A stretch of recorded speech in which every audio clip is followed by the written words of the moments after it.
Então eu passo para o Felipe Lopes, da Vitrine Filmes, que é na área de distribuição. Boa tarde a todos e todas. Cumprimentar aqui a deputada Jandira, agradecer por esse requerimento, toda a mesa e meus colegas aqui de indústria audiovisual. Bom, sou Felipe Lopes, sou sócio-diretor da Vitrine. A Vitrine é uma distribuidora brasileira focada em cinema brasileiro. A gente lança filmes de todo o país, em diversas telas, inclui o streaming, então é importante a gente pensar na regulação do VOD, do vídeo por demanda, nesse momento. Falando um pouquinho da diversidade que a gente trabalha, vai desde Noites Alienígenas, que é um filme do Acre, passando por Retratos Fantasmas, que é de Pernambuco, e hoje representa o Brasil no Oscar do ano que vem, e também com filmes com essa visão de mercado, com o Nosso Sonho, a história de Claudinha Bochecha, que hoje é a maior bilheteria brasileira do ano. Ainda assim, a gente passa por dificuldades. A gente passou com o caso do Nosso Sonho a situação de perder 60%, 70% das sessões na segunda semana, e foi um filme que cresceu o público em 70% nessa segunda semana. Então a gente vê aí que a falta de cotas de tela claramente prejudicou um resultado ainda maior do filme, e a gente vê isso com uma concorrência de filmes americanos que tinham um resultado menor que o Nosso Sonho. Então isso foi muito cruel. A gente conseguiu olhar ali uma lógica de números, e que não era o que parte da exibição, não todos, mas uma parte, não dobrou o filme, não manteve ele como deveria ficar. E isso faz com que a gente entenda como que a gente está nessa questão de assimetria, de falta de isonomia. Eu acho que a regulação ela vem justamente nessa proposta de tratar os diferentes de forma diferente para gerar condições iguais de competição.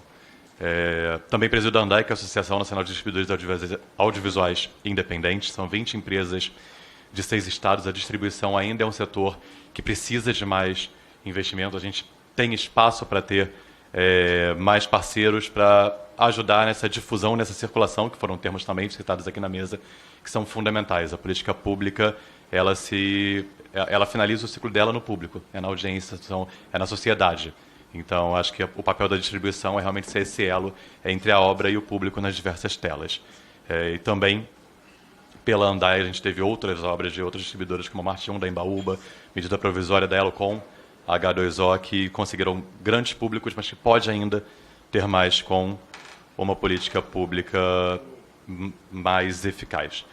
E é importante aqui nortear que o audiovisual não é um só. A gente tem vários cinemas, a gente tem várias frentes de audiovisual, mas a gente está aqui, eu acho que numa unidade do cinema brasileiro, do audiovisual brasileiro. Eu acho que isso faz com que todos nós tenhamos a mesma pauta, que é dessa proteção, sim, do que é independente. A gente tem sofrido ataques, a gente enfrenta muitas assimetrias e desequilíbrios de concorrência. Eu acho que isso em várias áreas. E ter a regulação ela é fundamental para a gente proteger o que é o capital desse país. E a gente hoje, com a regulação do VOD, tentando responder um pouco, Jandira, que você trouxe, a gente preocupa, alguns pontos são ainda de preocupação, acho que para a indústria do cinema brasileiro. Acho que a gente pensar no percentual do Condecine para as empresas de vídeo por demanda, a gente precisa gerar isso com atenção, para a gente ter uma proporcionalidade, uma razoabilidade frente a outros países que têm trabalhado isso. Vale lembrar de falar muito da Coreia, a gente fala muito da França, mas o audiovisual também é estratégico nos Estados Unidos, que é um país super liberal e que vê o audiovisual enquanto um setor estratégico de nação. E a gente precisa no Brasil também olhar isso. É importante que os poderes atuem em consonância e em união. Então, estar aqui na casa do Legislativo, mas também ter o Executivo, acho que também ter nós da sociedade civil tendo essa troca e pensando em conjunto, acho que fortalece a ter a manter o ciclo virtuoso que a gente vive. Eu bato muito na tecla dos indicadores. A gente precisa ter não só dados, mas ter inteligência desses dados. Quando a gente pensa, como a Daniela trouxe, o número de salas, mas isso junto com como a população cresceu, é nesse caminho que eu falo, da gente conseguir aprimorar essas análises e poder cruzar informações para chegar em objetivos, analisar a nossa política. Seguindo aqui, para além dos 3%, a gente precisa entender o momento que a gente vive de hábitos de consumo da sociedade, nesse momento de vídeo por demanda, nesse momento digital, nesse momento com uma tecnologia que trabalha com algoritmos e que entende cada vez mais a especificidade de cada espectador. Então é importante que a gente olhe para a proeminência das nossas obras nessas plataformas. A gente sabe que isso é muito importante. Quando a gente liga uma plataforma e tem ali um primeiro título estrangeiro, ele vai ter, assim como a gente na distribuição trabalha para ter o espaço de mídia, o espaço de exposição no ponto de venda, a proeminência é fundamental na hora da gente olhar como que nossas obras brasileiras vão chegar no público final. E reiterando a questão da propriedade intelectual está dentro do país. A título de exemplo, a gente produz riqueza. Um filme como Nosso Sonho, que foi o maior sucesso nosso nesse ano, produzido pelo Léo Ed, que está aqui. A gente tem, hoje, o filme ainda está em cartaz na 10ª semana, de estimativa, são 12 milhões de reais de renda, a gente está falando de uma única obra. Imagina isso pensando no setor todo, com centenas de obras, o potencial que isso tem, o quanto que isso gera de imposto para o país. As centenas, uma obra gera centenas de empregos. Quando a gente multiplica para o que é produzido no Brasil, isso vai muito além. E aí, quando a gente fala dessa propriedade intelectual não ser independente, não estar com os produtores brasileiros, não estar dentro de empresas brasileiras, a gente vai fazer com que essa renda ela vá para fora.